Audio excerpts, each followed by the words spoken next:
So I see this is going to be the Bibiana episode. Now that could either be a good thing or a bad thing, but from the way it's looking like this edit is giving her, this is going to be a bad thing. Let's get into it. Why do the producers keep on sending TT on physical dates? Either they're trying to kill her or physically harm her. One or the other, because I don't know why she keeps on getting these dates where she's getting thrown around. Globber, gorgeous ladies of Bachelor wrestling. Y'all need to hire me, because I would have given y'all something so much better. But Globber, see, you can call this challenge Paul, Patient Alabaster Women, or you can call this WWP, We Wanted Peter. Okay, so I will say this. I told you guys previously in like my first review that I think they're putting a lot into this budget because we are not satisfied with The Bachelor. No shade, Ari. And here is where I think they're putting the money, like in the challenges and the dates and all the like the things of that nature, because here we have the glow ladies. Like, I knew that they were going to do like this wrestling challenge because I saw the preview, but I didn't see the ladies, and I got really geeked and I got really excited, especially when I saw Little Egypt, because I remember staying up past my bedtime to watch the ladies wrestle. So that was really good. That was like really nostalgic for me, I guess, if you were somebody who used to watch them. But I really am liking the fact that they're at least putting money into the show, because there was a big fiasco with who The Bachelor was. So good job on this one, ABC. That warmed my heart. Okay, so I wasn't ready for Mother to do that somersault onto the mat. Truth be told, she wasn't ready either, because that somersault took the wind out of her. If you saw how she like fell on the mat and she like looked up and stumbled, you know what? ABC is probably paying for her hip replacement right now. I mean, it was cool though. Scary, but cool. And then Ari tries to wrestle. Cornball. So then Ari gets into the ring to like wrestle and like help the girls learn the moves, and then he almost snaps TT's neck. Somebody on this show don't like her. I do feel like Bibiana and TT were a little bit extra with like the crying and the breaking down. However, if you are not someone who watches wrestling or wants to wrestle or have prepared for this challenge, if you don't know like what this is, you will get hurt, and you know, especially if you're sensitive, which Bibiana and TT are. So I understand, right? I understand what the ladies of Glow were doing. It's performance. This is what they do in the ring. They trash talk each other.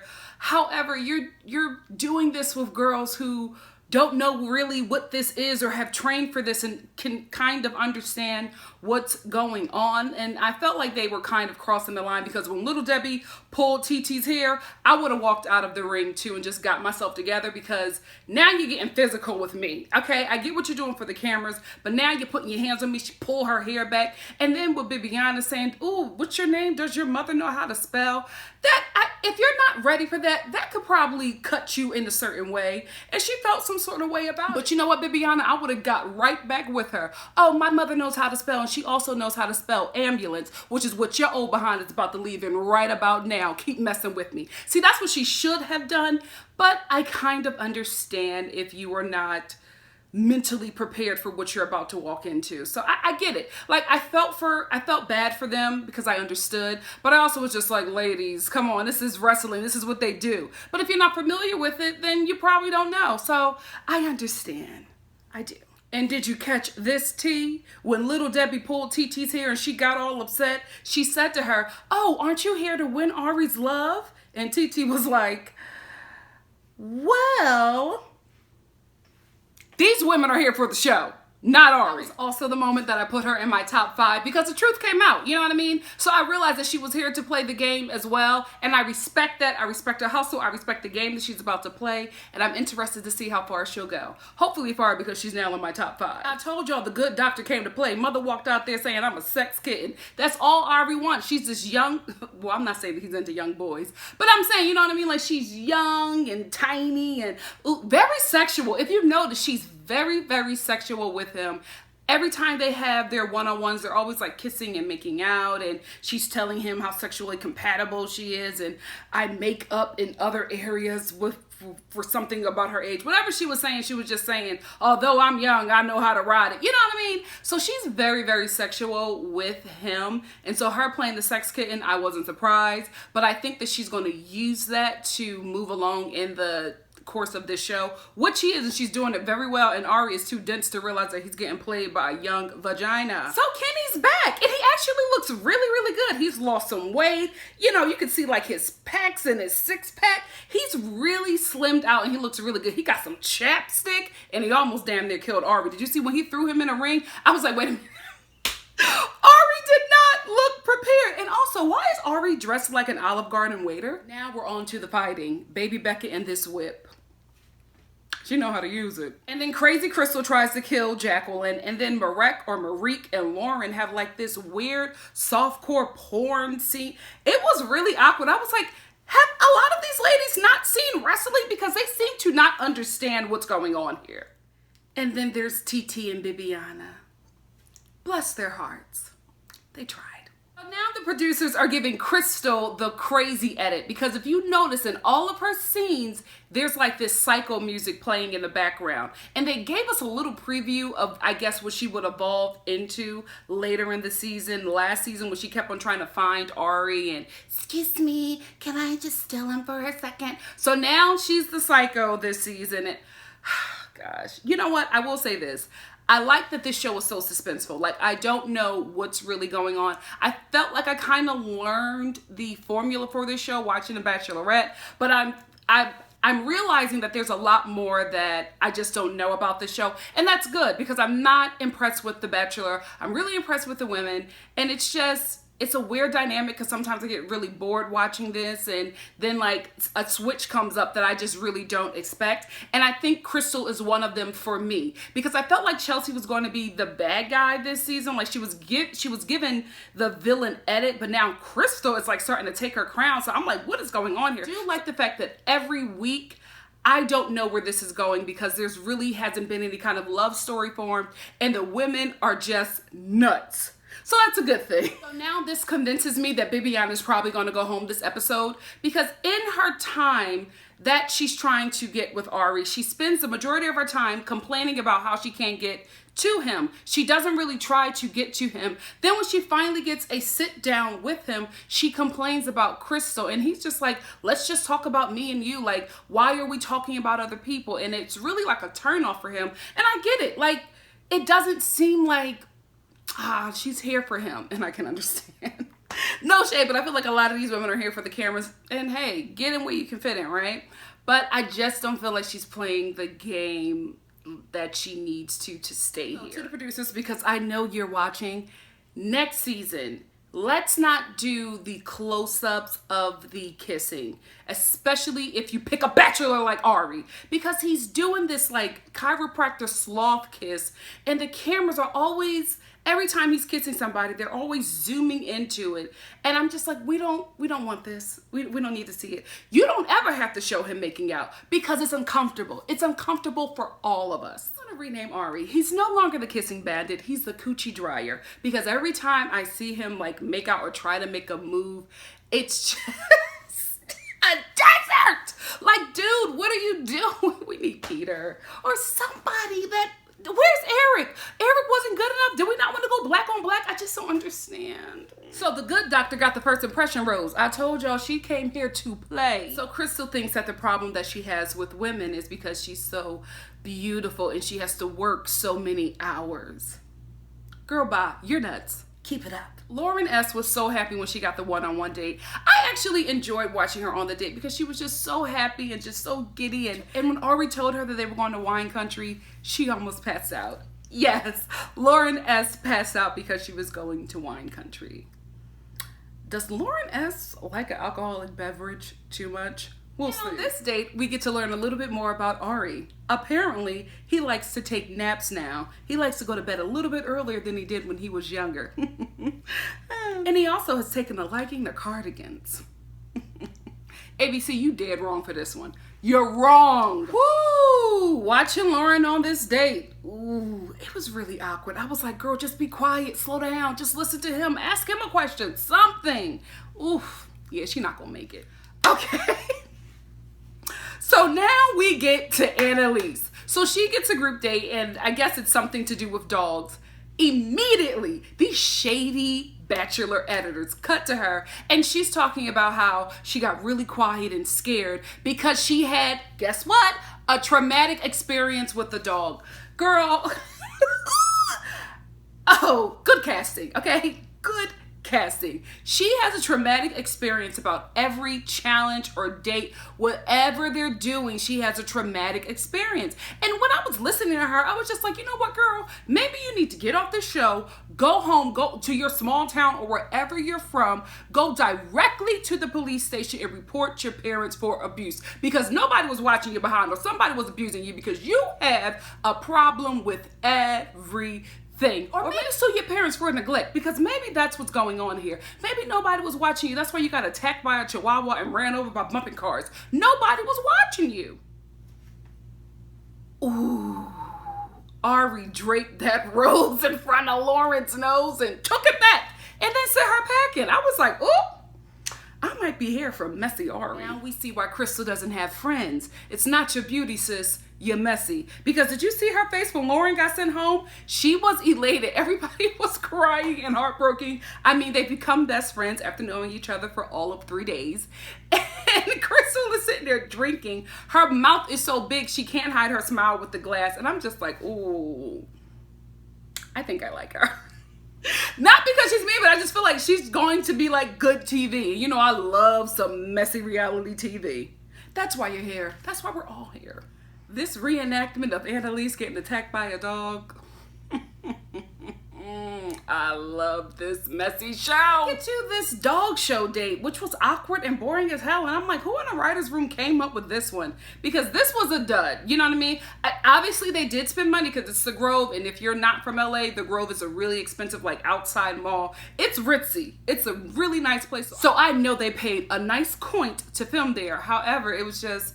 it didn't make any sense. I don't know what he was learning from these women. It didn't make any sense. And I felt like this date probably should have been on a cutting room floor. Let's talk about Arie and his shoulder rub technique.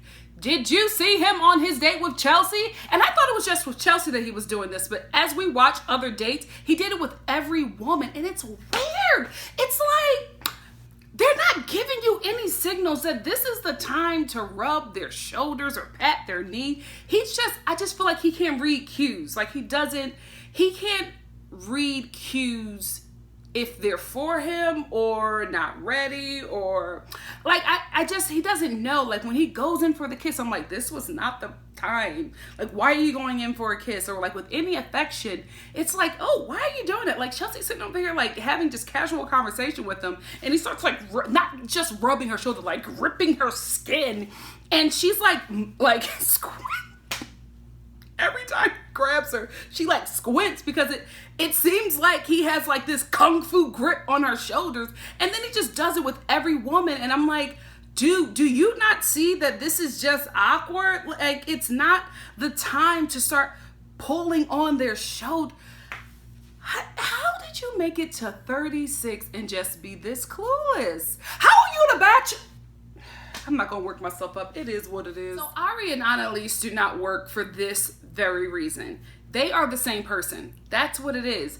They are very slow, and not like slow in mind, like mentally handicapped or anything like that. I'm not saying that. But they're just slow people. Like, to be honest with you, Arie always looks like he's 2 seconds from a nap. Can we talk? Like, he always looks like somebody is behind him, propping him up just so he can film. He seemed like that nap comment that he made, I believe it. He just seems like he's just a slow guy who is in love with lounging. I've never seen him have any energy since being on this show. And even his season with Emily, there was no energy. And he was younger then. So I don't know what it is, but he's very slow.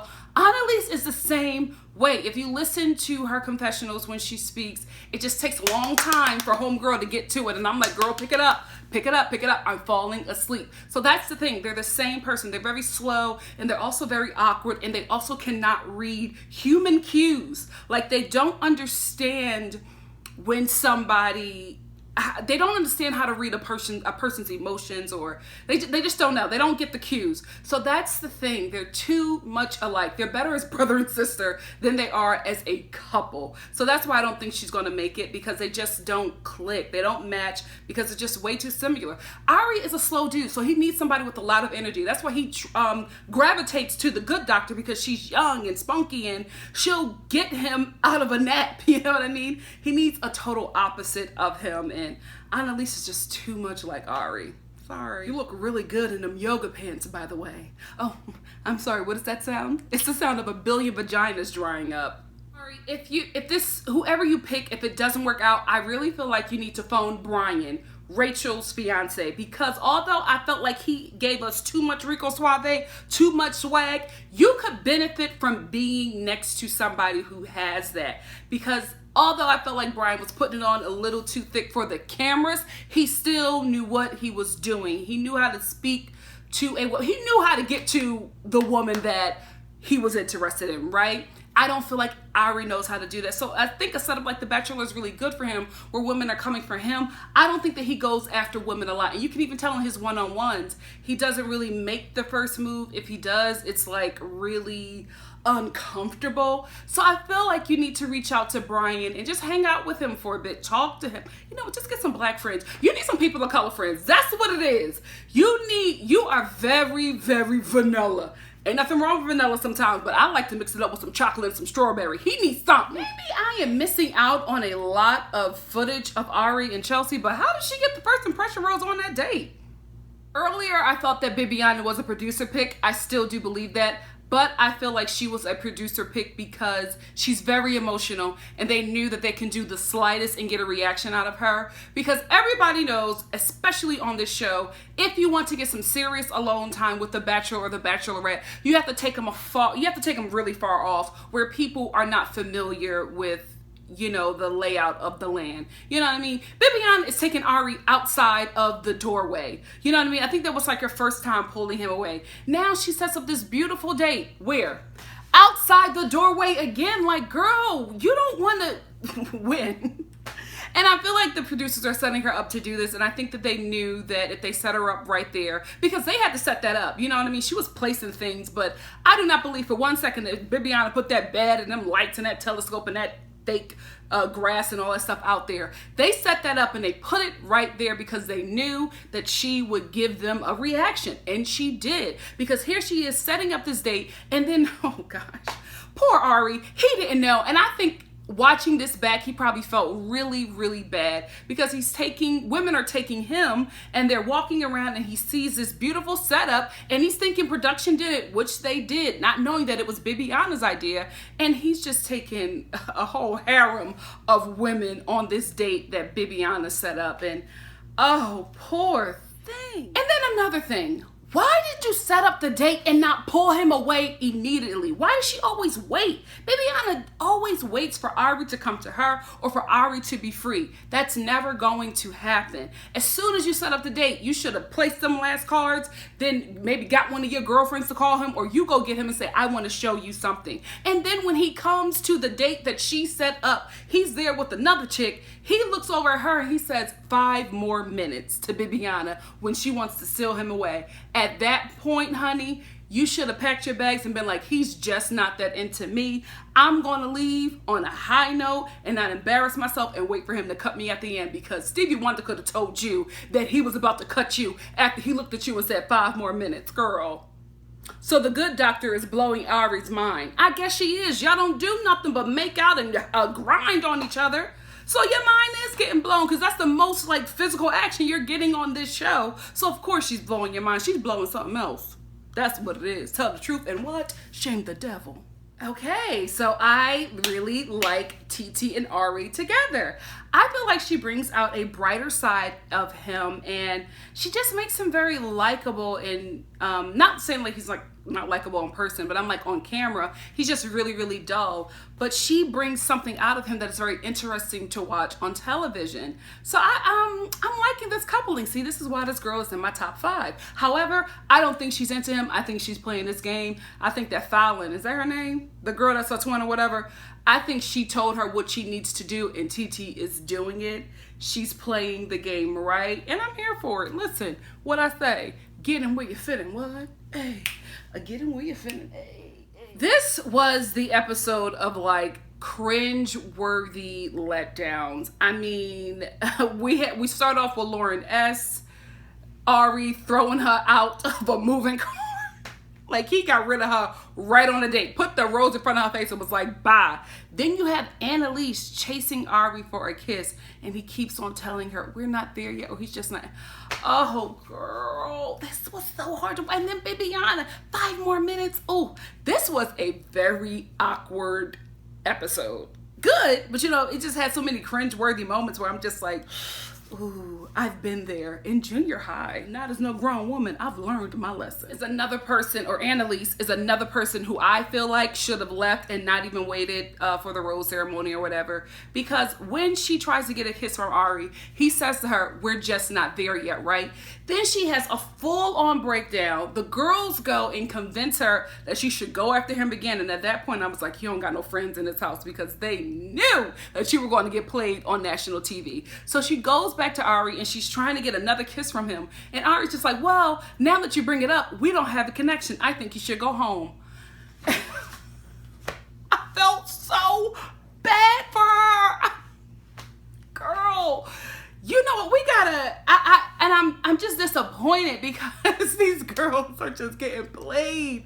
And oh, that just hurt my heart. He walked around and she's like, bye, ladies. And I'm like, oh, girl, when he turned you down the first time, that was your signal to be like, nope, he's not into me. I'm going to make the decision for him and I'm going to leave on my own. Like, Leisha, you could have left on a strong note, not distraught. And while Annalise is having her exit interview, she states that she has another worst fear, and that is dying alone. I mean, just add it to the list. Add it to the list. Sis, I'm kind of glad that you got cut because you are not mentally ready. You have way too many issues going on with you that you need to resolve first before you get into a relationship. I seriously mean it. You need to go home, either sue your parents or report them to the police. You need to get some justice because something was going on in your childhood that you have all of these fears. Like, something's not right. Something is not right. Sue them parents and just get a coin or something, because wasn't nobody watching you. As soon as you get off that plane, go directly to the police station. Do not pass go. Do not collect $200, honey.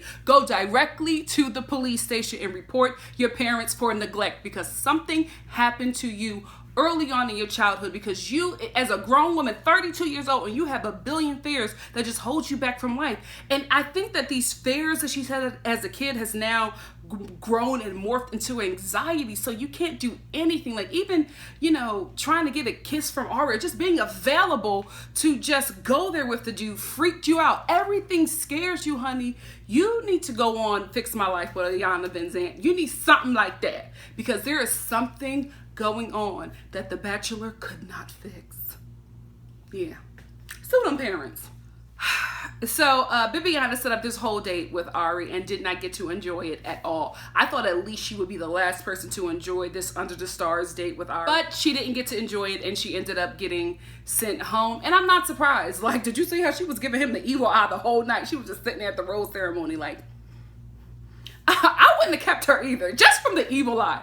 But it's like, girl, nobody is shocked. You know what I mean? Like, she never sees the moment. I felt like she had all of this, she had all this chutzpah with the women, but she never applied it to getting closer to Arie. So it was just really weird how she came in. I was very excited for her because she seemed like she was good TV, but she just she didn't do the challenge. You know what I mean? Like, she didn't go after what she needed to go after to stay on this show. However, I was surprised that she was cut over Jacqueline.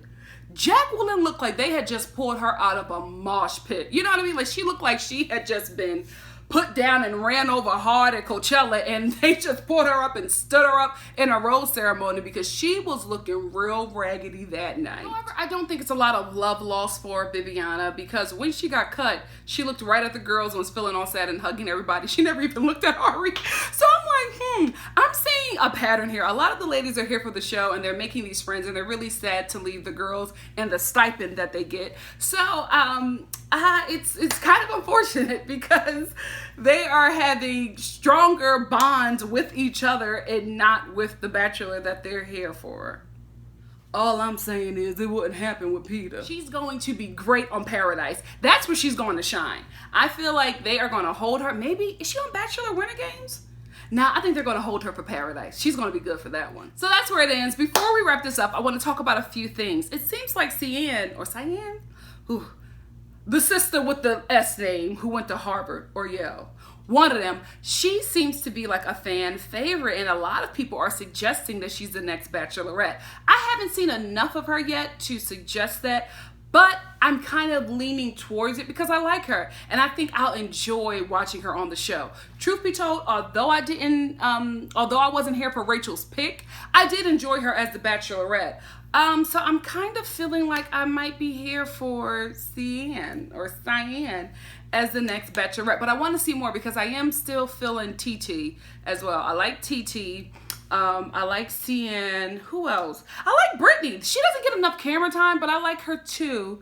Is there another one? Becca K. I like her, but I don't think she's interesting enough to be the Bachelorette. So I feel like those three ladies that I mentioned are going to be good TV. You know what I mean? I need to see more from the other women to see who else I want to be the Bachelorette. But right now it's Cyan and TT. Those are the ones who I'm really looking forward to possibly being the Bachelorette or being in the running.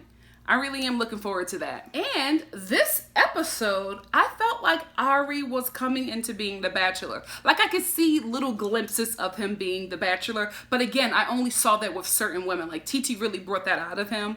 And I also really liked how he never moved forward physically with a woman he wasn't into. I can really respect him for that, because he could have just been like a pig and just made out with women he wasn't into and just cut him anyway, but he didn't. If he's not feeling you, he does not move forward physically in that way, and I really do respect that. And I'm glad that I got to see just a couple of glimpses of what he could actually be had he had a battery pack in his body and just gave us something. But so far so good. This season is really getting good. I'm liking the preview for next week, so I'm here for it. I'm into it. Also, who is your top 5? My top 5 are Cyan, TT, Becca K, Michael, and Brittany. Those are my top 5. I really am interested in seeing their journey with Arie. I want a little bit more of Michael. I want a little bit more of her. I want to get to know her a bit more, but it seems like Arie is really feeling her as well. So those are my top 5. Who are your top 5? Let me know in the comments section below so we can discuss it. And concerning the preview for next week, I don't think that baby Becca is going to last long. The Good Doctor, I don't think she's going to last long because I think that Crystal is going to take her out. Because if you watch in the previews and they've been leading up to it, Crystal has this switch all of a sudden where she becomes like, you know, crazy Crystal, and she tries to like take out baby Becca and making up all these lies. And it seems like there's going to be a lot of drama with her, but Arie is not going to be aware of it. So she's probably going to be causing like a lot of chaos in the house and still like making it to the next week or the next date with Arie. So I'm interested into seeing her like switch, which also lets me know and confirms my first thought about her, that she is here for the cameras. Because why would she all of a sudden just switch it up and become like this psycho within like a few dates and just cause all this craziness and drama? They were building that up. That was her storyline coming into the show. Mark my words. Anyway, that's where it ends. Thank you for sticking with me. I'm going to try to get these reviews up a bit faster. As I said before, they're doing construction at my place, so the times when I would be filming my reviews, I can't because work is being done on my apartment. So they said it's going to be like another week. Bear with me. I'm going to try to possibly film somewhere else, or I don't know. I'm working on some things to get these up to you quicker, so please just continue to bear with me. Thank you for sticking with me. I really, really do appreciate it. I appreciate talking to you. I just appreciate it all. There we go. So thank you for watching. I love you, and I will see you next week.